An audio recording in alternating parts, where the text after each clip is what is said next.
देखो बिस्मिल्लाहिर्रहमानिर्रहीम। आज हम लोग ये पढ़ेंगे कि यूनिवर्सिटी में मैं यूनिवर्सिटी में, ये कौन कह रहे हैं? एहसान दानिश। एहसान दानिश के बारे में पढ़ लिए, उनके बारे में क्या था, कहाँ थे, क्या किए। अब जो ये खुद नविश्त है वो अपने खुद को लिखे हैं, तो उसमें देखो क्या किस्सा लिखे हैं। सबसे पहले क्या कहानी है। असल में होता यह है कि एहसान दानिश बहुत ज़्यादा गरीब होता है, बहुत ज़्यादा गरीब परिवार से होता है। तो बार बार पता है कि वो कभी मजदूरी करता है, कभी ईंटा उठाता है, कभी और किताब बेचता है, कभी कुछ भी करता है, अलग अलग तरह के काम करते रहता है। असल में होता है जब ये लाहौर एक मरतबा चले जाता है, फिर वह लास्ट में यहाँ से लाहौर चला गया। जब लाहौर जाता है तो लाहौर में ये अपना जो भी काम होता है वो काम करते रहता है। कौन? एहसान दानिश। एक दिन चौराहे पर, जैसे ये चौक वगैरह है, इसे चौराहे पर एहसान दानिश की मुलाकात बुद्धू मिस्त्री से होती है। एहसान दानिश की मुलाकात बुद्धू मिस्त्री से होती है। ये दोनों की जान पहचान होती है आपस में। तो बुद्धू मिस्त्री एहसान दानिश से पूछता है कि भाई आजकल क्या काम कर रहे हो? तो ये कहता है एहसान दानिश कि आजकल कोई काम नहीं है हमारे पास, बस ऐसे ही बैठे रहते हैं, कभी कोई काम मिल जाए तो ले लेते हैं, चले जाते हैं, कर लेते हैं। महावीर चौक पर कभी 8 बजे 9 बजे सुबह में जाना तो देखना वहाँ पे क्या रहता है, बहुत सारे मजदूर बैठा रहता है और वो जो भी आता अपने काम के लिए ले जाता है। तो ऐसे ही काम करता था। तो ऐसे हुआ कि एहसान दानिश वहाँ बैठे रहते थे, तो बुद्धू मिस्त्री से उनकी मुलाकात हुई। तो बुद्धू मिस्त्री उससे पूछा कि क्या करते हो? तो कुछ भी नहीं करते हैं। तो बोला कि ठीक है, आज से तुम कल से हमारे पास आना, और रहट पर एक काम है। किस चीज़ पर एक काम है? रहट पर। रहट पर, ये देखो, रहट पर एक काम है, वो करना है। रहट क्या होता है? रहट असल में कुआं में होता है। कुआं में रस्सी बहुत ज़्यादा लपेटा हुआ होता है और उसको ऐसे ऐसे चलाना होता है। उससे पानी नीचे से भर के क्या होता है, ऊपर आता है, बड़ा से इतना बड़ा वो लगा हुआ रहता है। तो अब बैल से खींचता था पहले, अब मशीन से खींचता है, लेकिन उससे पहले क्या होता था, हाथ से ऐसे ऐसे घुमाना पड़ता था। तो ये काम था। तो ये जो बुद्धू मिस्त्री इसको बोला एहसान दानिश को कि मजदूरी के एक काम है, रहट पर काम करना है। तो एहसान दानिश बहुत ज़्यादा खुश हो गया। उसको क्या समझ में आया कि गाय भैंस वगैरह को चराने का काम है। रहट के मतलब वो ये समझा है कि गाय भैंस को क्या करना है, चराने का काम है, तो वो चराएंगे। तो वो बहुत ज़्यादा खुश हो गया कि चलो गाय भैंस को चराएंगे। उनको पढ़ने का शौक था, तो गाय भैंस को इधर छोड़ देंगे, अपना वो चरते रहेगा, हम अपना बैठ के पढ़ाई कर लेंगे। तो ठीक है, ये चला गया। दूसरे दिन बुद्धू मिस्त्री और उनके वादे के मुताबिक मुलाकात हुई। जहाँ पर उसने कहा था वहाँ पे मुलाकात हुई। बुद्धू मिस्त्री आया और इसको एहसान दानिश को कहा कि चलो भाई, अब चलो, आप क्या करने जाएंगे? काम करने चलो। तो वहीं पर ले जा करके अंदर में गया। तो लाहौर यूनिवर्सिटी का उस वक्त क्या हो रहा था, बुनियाद डल रहा था, काम चल रहा था। यूनिवर्सिटी में जैसे दाखिल हुआ तो यूनिवर्सिटी में वो हर तरफ एहसान दानिश है तो भैंस गाय तलाश कर रहे थे, क्योंकि उसको ये लगा था कि गाय भैंस चराने का काम मिलेगा हमको। तो यूनिवर्सिटी में दाखिल होते देखता इधर, देखता इधर, तो कहीं भैंस गाय दिखवे नहीं किया उसको। थोड़ा सा आगे जाने के बाद एक कुआं दिखा, बड़ा सा कुआं था, और कुआं के बगल में एक हौज था। उस हौज में से पानी लेकर के यूनिवर्सिटी में जो मकान का काम चल रहा था उस पानी से काम किया जाता था। तो इनको एहसान दानिश को बताया ये बुद्धू मिस्त्री कि देखो, इस कुएं से ये रहट के ज़रिए तुमको क्या करना है, पानी निकालना है, और निकाल करके इस हौज में डालना है पानी।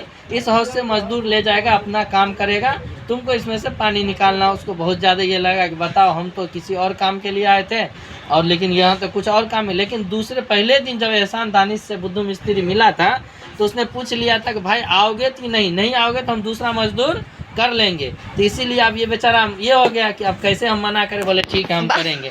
तो उसको ये बोला कि एहसान दानिश इसको बोला कि रत्ता नाम का एक आदमी आएगा जो तुम्हारे साथ में क्या करेगा, मजदूरी में तुम्हारा साथ देगा। रत्ता नाम का एक आदमी आएगा जो रहट चलाने में तुम्हारा साथ देगा।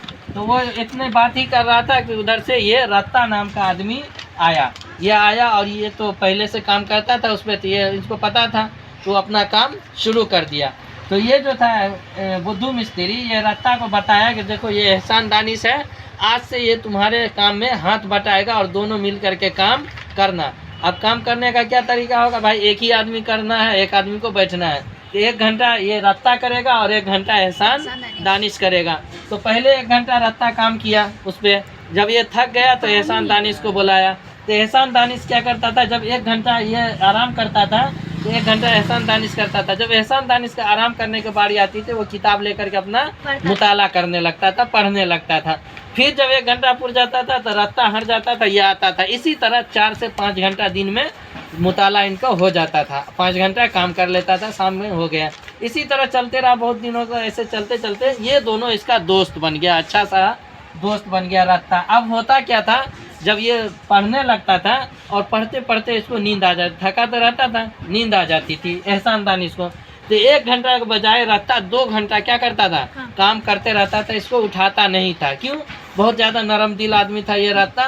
बोलो बेचारा पढ़ रहा था, अब नींद लगी है, क्या उठाएंगे। ऐसे में बीच में मालिक आ जाता था। कभी कभी क्या होता था, मालिक जो जिसका वो था, कुआं था, वो आ जाता था, पूछता था भाई तुम काम करो, ये सोया हुआ का है।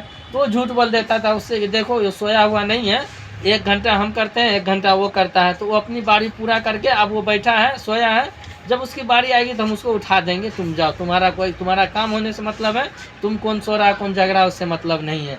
तो वो चला जाता था और ये इस पर क्या करता था, एहसान करता। जब वो जगता था तो एहसान दानिश को ये कहता था रहता कि देखो मालिक आया था, ऐसे ऐसे हम झूठ बोल दिए, वो चला गया। इसी तरह दोनों बहुत अच्छा दोस्त हो गया। एक दिन होता क्या है, साल 2 साल 6 महीना काम चलते रहा, यूनिवर्सिटी बनते रहा।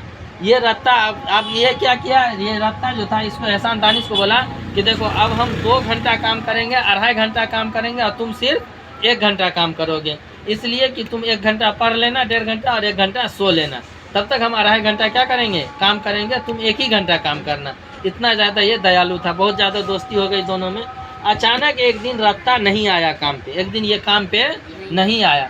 जब ये काम पे नहीं आया तो ये मुंशी जो था, मुंशी किस ठेकेदार को, किसको कहते हैं, ठेकेदार को, ठेकेदार अपना लड़का को भेज दिया। ठेकेदार अपना लड़का को बोला कि जाओ आज रत्ता नहीं आया है, एहसान के साथ में तुम काम करो। ठेकेदार का बेटा आया और एक दिन उसके साथ में काम किया। दूसरे दिन सुबह में ये मालूम चला इसको, बुद्धू इसको, एहसान दानिश को, कि रत्ता का इंतकाल हो गया। 2-3 मरतबा उनको दस्त हुआ खून का और उसके बाद उनका क्या हो गया, इंतकाल हो गया। इनको शॉट लग गया और फिर वो उनके बारे में सोचने लगा, बैठ गया वहाँ पे सोचने लगा। बुद्धू ये जो मुंशी का लड़का था, फिर ये दोबारा काम पे नहीं आया। 2 दिन 4 दिन 5 दिन के बाद फिर मुंशी अपने बेटा को भेजा कि जाओ वहाँ पे क्या करना, काम करना। लेकिन जब मुंशी का बेटा 2 दिन 4 दिन काम करने लगा तो इनको भी खून की दस्त होने लगा। तो ये भी काम के क्या कर दिया, छोड़ दिया। ये जो था मुंशी का लड़का, ये भी छोड़ दिया। अब सिर्फ कौन बचा था वहाँ पे काम करने रहट पर, सिर्फ एहसान दानिश बचा था।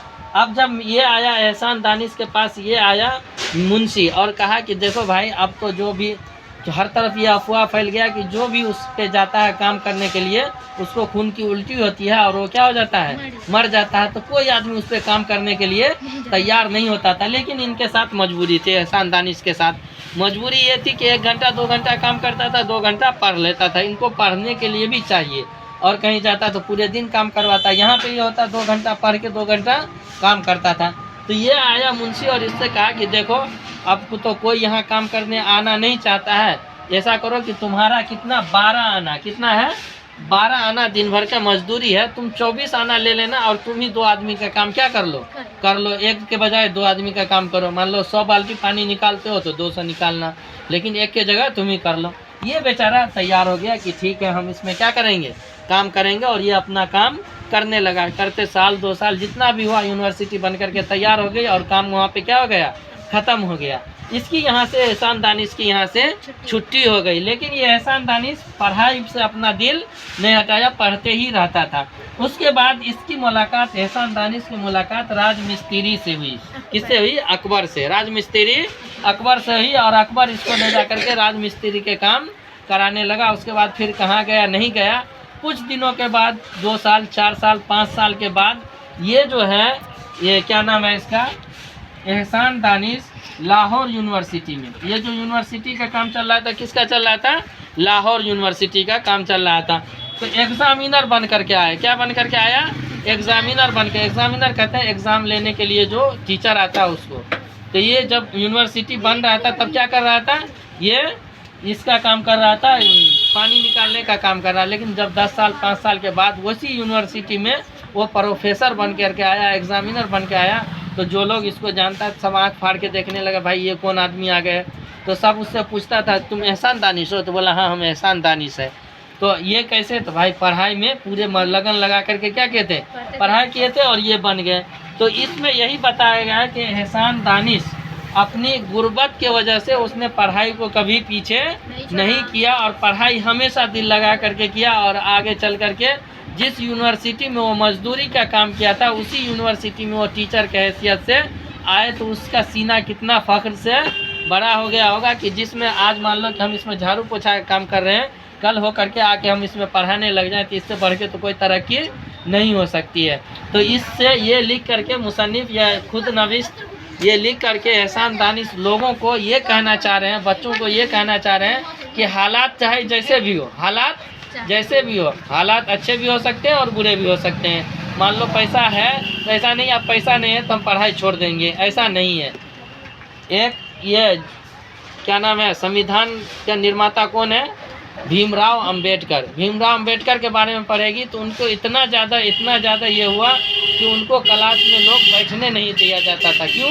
कि वो निचले जाति का था, निचले जाति का भेदभाव की वजह से उनको क्लास में नहीं बैठाते तो उनको बाहर बैठा दिया जाता था।